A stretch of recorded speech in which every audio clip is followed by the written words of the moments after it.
ఆత్మ సహచరులు చాప్టర్ 8 స్ఫటిక కర్మాగారంలోని టింకు అటికన్తో పరిచయాలు. లెస్లీ థ్రాటిల్ని ముందుకు లాగగానే సీబర్డ్ గాలిలోకి లేచింది. ఆశ్చర్యకరమైన విషయమేమిటంటే తెలివైన వారు కూడా యుద్ధోన్మాదులుగా అవుతుండటమే. ఈ విషయము ఇదివరకే తెలిసినప్పటికీ ఈరోజు ప్రత్యక్షంగా చూశాం.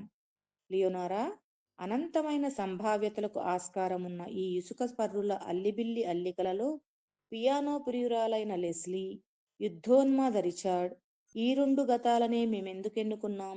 ప్రశ్నించాను. మీరే ఊహించండి, అంది సమాధానంగా మా వైపు చూస్తూ. నేను ఆ రెండు దృశ్యాలను సింహావలోకనం చేసుకుంటూ వారిద్దరికీ ఏ విషయంలో పోలిక ఉందో ఊహించసాగాను. వారిద్దరూ యవ్వనంలో ఉన్నారు. ఇంకా ఒకరినొకరు చూసుకోలేదు. ఆ వారిద్దరూ ఎంపికకు ఉన్న మహత్తరమైన బలాన్ని గుర్తించే అవసరమున్న క్షణానికి చేరుకున్నారు కాబట్టి సమాధానమిచ్చాను. సరిగ్గా చెప్పావు, తల ఊపుతూ అంది లియోనారా. మరి ఈ ప్రయాణపు ఆవశ్యకత అంతా గతాన్ని వీక్షించటం కొరకేనా? లేదు, మీరిక్కడికి కాకతాళీయంగా చేరుకున్నారు. కాకతాళీయంగానా? లేదే, విమాన దిశను నేనేగా సూచించాను, నవ్వుతూ అంది లెస్లీ. ఆమె చిలిపిగా అలా అంటోంది రిచర్డ్, కానీ ఆమె లేకుండా నీకు ఇదంతా సాధ్యపడేదే కాదు అంది. నేను తలూపుతూ, నాకు అతీంద్రియ శక్తులన్నా, సూక్ష్మ శరీరయానాలు, దేహాంత సమయ అనుభవాలన్నా అమితాసక్తి. వీటికి సంబంధించి అనేక పుస్తకాలను అధ్యయనం చేశాను. నీవు ఈ పుస్తకాలు అవి ఏమీ చదవకపోయినా ఇతరుల మనసులను చదవగలుగుతావు, భవిష్యత్ దర్శనం చేయగలుగుతావు అన్నాను. రిచర్డ్, అదేం కాదు. నీవు నమ్మే ఇతర ప్రపంచాలు నాకు సందేహాస్పదాలే అంది లెస్లీ. ఇప్పటికీ నమ్మవా? ప్రశ్నించింది లియోనారా. అవును, కానీ కొన్ని మార్లు అతని వాదనే సరి అయినదని తెలుసుకున్నాను. ఎందుకంటే అప్పుడప్పుడు అతనో వింత ఆలోచనను బయటపెడతాడు. దానిని ఓ వారం తర్వాతనో సంవత్సరం తర్వాతనో శాస్త్రవేత్తలు కనుగొంటారు. అందుకే అతని ఆలోచనలు ఎంత పిచ్చిగా ఉన్నా నేను వాటిని సగౌరవంగా ఆదరించటం నేర్చుకున్నాను. విజ్ఞాన శాస్త్రం సమ్మతించకపోయినా అతని ఆలోచనలు వేసే మెలికలు, వంపులను నేను ఇష్టపడతాను. అతని ఆలోచనలు మనల్ని మంత్రముగ్ధులను చేస్తాయి. కానీ నేనెప్పుడూ వాస్తవలోక సాధ్యాసాధ్యాలనే చురుకుగా ఆలోచిస్తా అంది లెస్లీ. లియోనోరా కల్పించుకుంటూ, నిజానికి లెస్లీ గొప్ప అంతఃకరణ శక్తిని బహుమతిగా పొందిన స్త్రీ. కానీ దాని ప్రభావం తన్ను తానే భయభ్రాంతి చేసేటంతగా ఉండటం వల్ల ఆమె దానిని వ్యక్తం కానివ్వడం లేదు. బలమైన శక్తుల వల్ల భయపడటాన్ని ప్రాక్టికల్గా ఆలోచించేవారు ఆమోదించరు అంది. అసలు ఈ ఆలోచనలేనేవి ఎక్కడి నుంచి పుట్టుకొస్తాయి? ప్రశ్నించాను. కుడివైపుకు 10 డిగ్రీల కోణం, చెప్పిందావిడ. మీరు అడిగే ఏ ప్రశ్నకైనా సమాధానం కింద ఉన్న కాల్పనిక జగత్తు నుంచే వస్తుంది అంటూ ఎడమవైపు 20 డిగ్రీలు తిరిగి అక్కడ విమానాన్ని దించండి అంది. మనం ఇంకో సాహసానికి సిద్ధంగా ఉండాలి అన్నాను లెస్లీని చూస్తూ. ఆమె ఆసక్తి ఉన్నట్లు తలాడించింది. అంతలో విమానం నీటిని తాకింది. అదో పెద్ద కర్మాగారంలా ఉంది. అక్కడ కొలిమిలో అగ్ని ప్రజ్వలిస్తూ ఉంది. కరిగిన పదార్థాలను పెద్ద పెద్ద పాత్రలలో వంపుకుని యంత్రాలు అటూ ఇటూ మోసుకుపోతున్నాయి.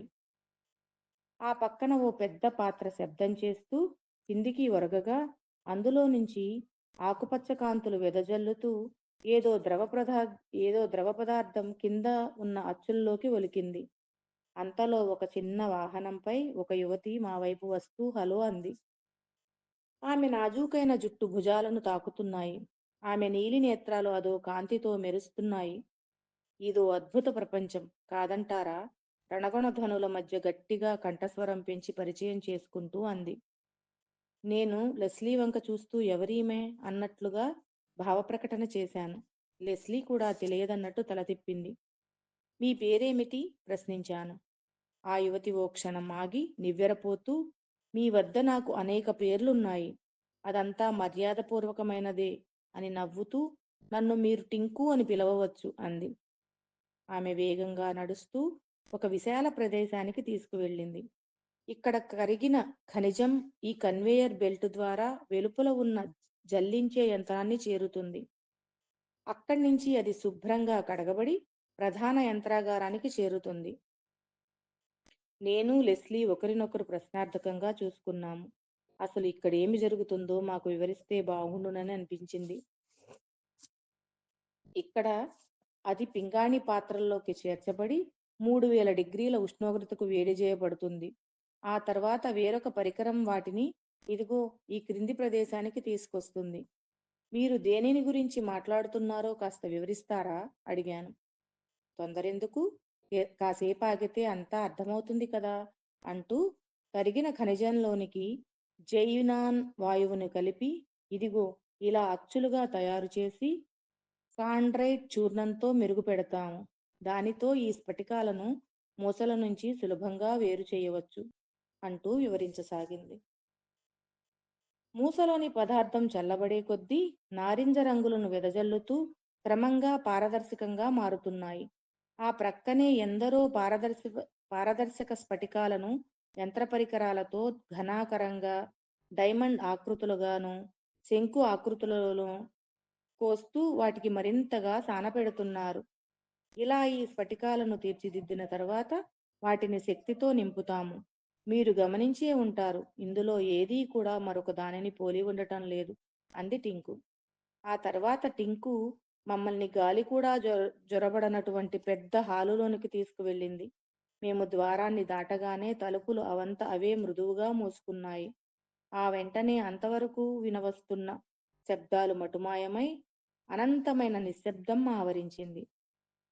అదో మంచు గుహలాగా చల్లగా పరిశుభ్రంగా ఉంది.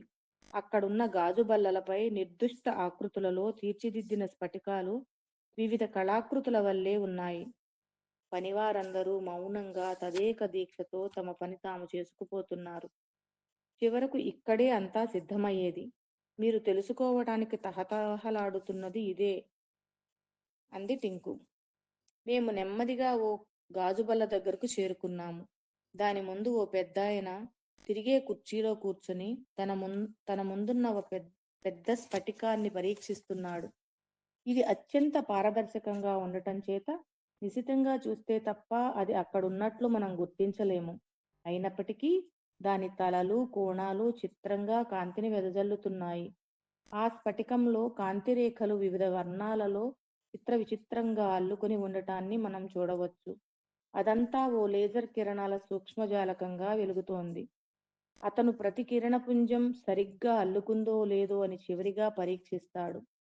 ఏ చిన్న సూక్ష్మ లోపం ఉన్నా అంతా పాడైపోతుంది కుసకుసలాడింది టింకు.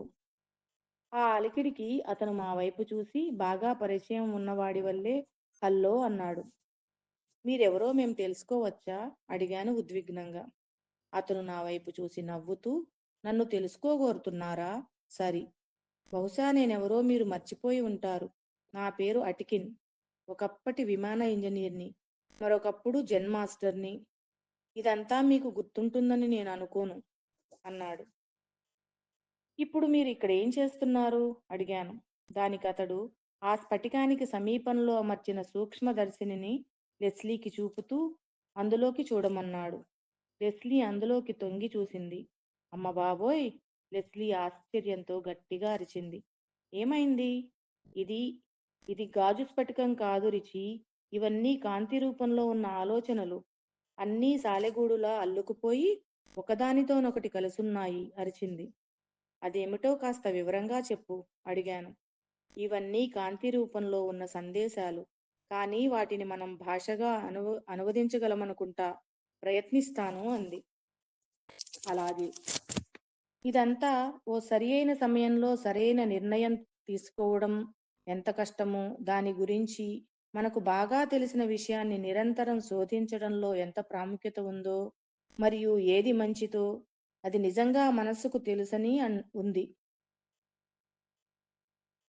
ఇదంతా ఓ సరియైన సమయంలో సరియైన నిర్ణయం తీసుకోవటం ఎంత కష్టమో దాని గురించి, మనకు బాగా తెలిసిన విషయాన్ని నిరంతరం శోధించడంలో ఎంత ప్రాముఖ్యత ఉందో, మరియు ఏది మంచిదో అది నిజంగా మన మనస్సుకు తెలుసని ఉంది. అటికన్ నవ్వుతూ నిజానికి నీవు బాగానే చదివావు అంటూ ప్రక్కనే ఉన్న మరో సూక్ష్మదర్శినిలోనికి చూస్తూ ఇదేం చెబుతోందంటే, ఓ చిన్న మార్పు మన కోసం ఓ భవ్యమనే భవిష్యత్తును తీసుకొస్తుంది. ఎవరైతే కఠినమైన బాటను ఎన్నుకుంటారో వారికి అనూహ్యమైన బహుమతులు అందబోతున్నాయి. కానీ ఆ బహుమతులు కొన్ని సంవత్సరాలు గుప్తంగా ఉన్న తర్వాతే వారికి చేరుతాయి. నిర్లక్ష్యంతో, అజ్ఞానంతో తీసుకునే నిర్ణయాలను మన చుట్టూ ఉన్న ప్రపంచం నుంచి ఎప్పటికీ క్షమాపణలు పొందలేము. నిర్లక్ష్యంతో, అజ్ఞానంతో తీసుకునే నిర్ణయాలకు మన చుట్టూ ఉన్న ప్రపంచం నుంచి ఎప్పటికీ క్షమాపణలను పొందలేము. ఈ భూమి కింద మనం ఎదుర్కోవలసిన సవాలేమిటంటే యుద్ధం, మతం, జాతీయత, విధ్వంసం. వీటన్నింటికీ అతీతంగా ఉండటమే మనం ఎంతటి ఉన్నతాత్ములమో మన అంతఃకరణ సూచించే నిర్ణయాలే చెబుతాయి వివరించాడు. లెస్లీ తిరిగి స్ఫటికాలలోనికి తొంగి చూస్తూ, ఇందులో సమస్తమూ ఉంది.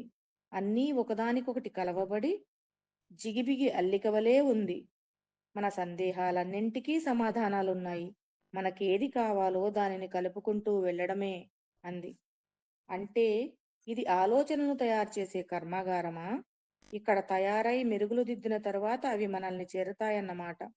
అయినా ఆలోచనలనేవి ఇలా ఓ కర్మాగారం నుంచి వస్తాయంటే నమ్మబుద్ధి కావడం లేదు అన్నాను. దానికి టింకు సమాధానంగా, అవును, ఆలోచనలనేవి కర్మాగారాల నుంచే వస్తాయి. కానీ అవి ఉక్కుతో చేసినవి కావు. ఉక్కుకి స్థిరత్వం తక్కువ, ఎటు పడితే అటు వంగుతుంది అంది. అటికన్ కల్పించుకుంటూ, ఇదో సవాలు లాంటిది. మేం చేయగలిగిందంతా చేశాము. ఈ స్ఫటికంబు అంతర ఆలోచనా రూపం. ఇదో అవకాశాల సమాహారం. దీనిలోంచి మనం దేనినైనా తీసుకోవచ్చు. కానీ ఈ అంతర ఆలోచనా సంక్లిష్టంలో ఏ చిన్న దోషం ఉన్నా ఇక దానిని తొలగించే వరకు మీరు మీ జీవితంలో ప్రతిదానిని ఆపివేయవలసి ఉంటుంది. అయినా మా కర్తవ్యం మిమ్మల్ని ఆపడం కాదు. మీకు సరియైన దిశలో కదలడానికి మీరు సరియైన దిశలో కదలడానికి మేము కొంత సహాయం చేస్తామంతే అన్నాడు. నేను సూక్ష్మదర్శినిలోంచి స్ఫటికంలోనికి చూడగానే అది నా ఏకాగ్రతను శోషించినట్లుగా అటికన్ కంఠధ్వని సన్నగా తగ్గిపోయింది. అందులో నిక్షిప్తమైన కాంతిరూప నిగూఢ సమాచారాన్ని దర్శించగానే నా కళ్ళు జిగేల్మన్నాయి. అందులోని ఎన్నో కాంతి బిందువులు వెలుగులను ఎగజిమ్ముతున్నాయి.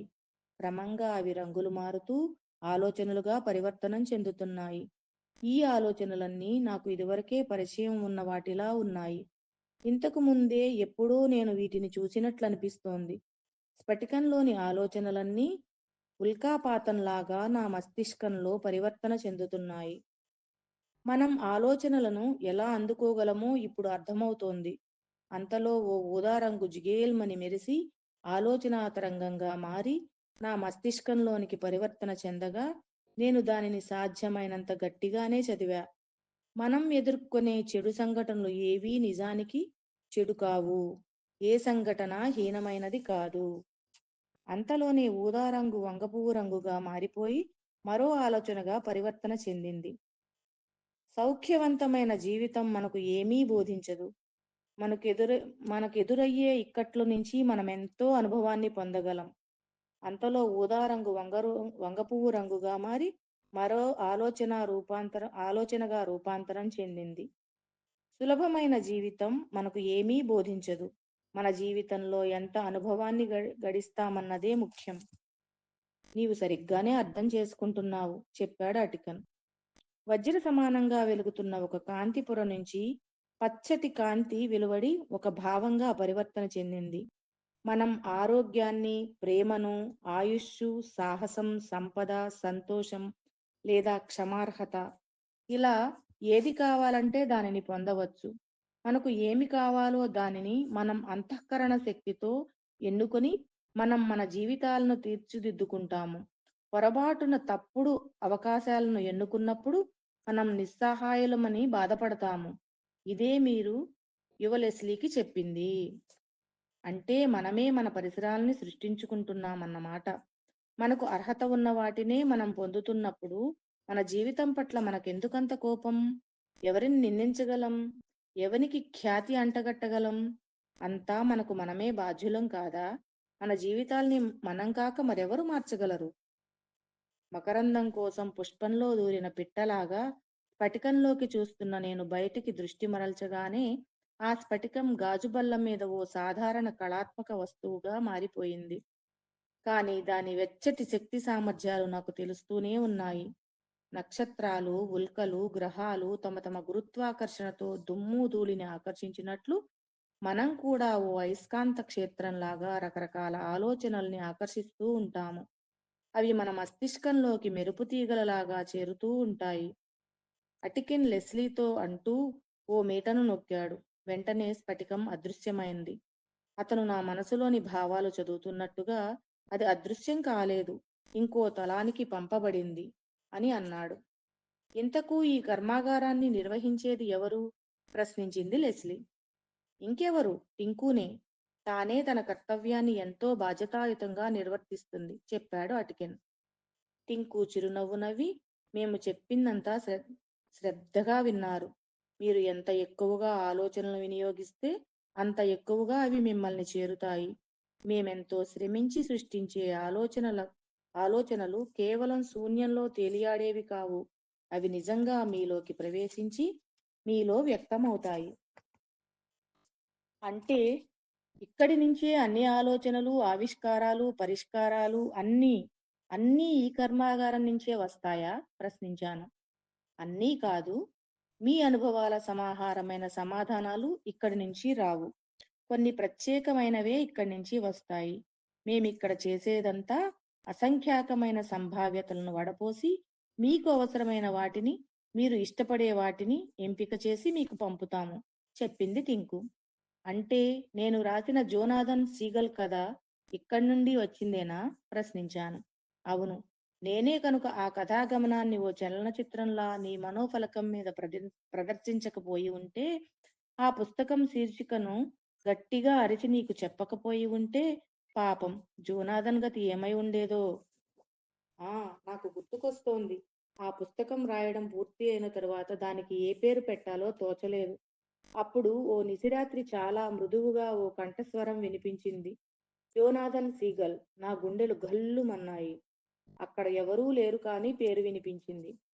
ఆమె నా వైపు గంభీరంగా చూస్తూ, అనేక భావనలు మన చుట్టూ తేలియాడుతూ ఉన్నప్పటికీ మనం వాటిని చూడలేము. నీకు ప్రేరణ, ప్రోత్సాహం కావాలనుకుంటున్నప్పుడు, నీవు మార్గం చూపించమని ప్రార్థించినప్పుడు, నీ చుట్టూ ఉన్న ఆలోచనలు, భావాలే నీకు దారి చూపిస్తాయి. కానీ నీకు ఏకాగ్రత అవసరం. ఇక ఆ భావనలను కార్యరూపంలో పెట్టాలా వద్దా అన్నది నీ ఇష్టం అంది. టింకు, అటికన్ వీరిరువురూ మమ్మల్ని చూడగలుగుతున్నారు. అంటే వీరు మరొక విస్తృతిలో భిన్నమైన దారిని ఎన్నుకున్న మా ప్రత్యామ్నాయ రూపాలన్నమాట. మేము మళ్ళీ మిమ్మల్ని కలవగలమా? తన అంతర దృష్టితో విమానం త్రాటిల్ని అందుకుంటూ అడిగింది లెస్లీ. టింకు పెదవులపై కాంతివంతమైన నవ్వు వెలియగా, కలవచ్చు అంది. మేము వీడ్కోలు పలుకుతూ చేతులు ఊపాము. అంతలోనే ఆ ప్రదేశం క్రమంగా అదృశ్యమైంది. తిరిగి మేము ఆకాశంలో ప్రయాణిస్తున్నాము. ఎంతటి సదావకాశాన్ని కల్పించావు లియోనారా! ధన్యవాదాలు అంది లెస్లీ. నేను వెళ్ళేంత లోపల మిమ్మల్ని కాస్త సంతోష పెట్టాలనుకున్నాను. అనుకున్నట్టే జరిగింది. వెనుక సీట్లో కూర్చున్న లియోనారా అలా అనగానే నేను ఉలిక్కిపడి, ఏమిటి నువ్వు వెళ్ళిపోతున్నావా అని ప్రశ్నించాను. కాసేపేలే, కోరుకున్న అవస్థను చేరుకోవడం ఎలాగో ఇప్పుడు మీకు తెలి ఇప్పుడు మీకు తెలిసిందిగా. మీరు మీ అంతర్గ్రహణ శక్తిని ఉపయోగించడం నేర్చుకున్న తర్వాత మీకు దాన్ని చూపడానికి ఏ మార్గదర్శకులు అవసరం అక్కర్లేదు. అపరిమితమైన సంభావ్యతలు గల ఈ విశ్వంలో మీకేది అవసరమో దానిని చేరుకొని మీరిద్దరూ కలిసి శోధించండి అంటూ చిరునవ్వు నవ్వింది. ఆమె నవ్వుతో పాటు ఓ నీలిరంగు మెరుపు మెరిసి ఆ కాంతిలో లియోనారా లీనమైపోయింది. Thank you.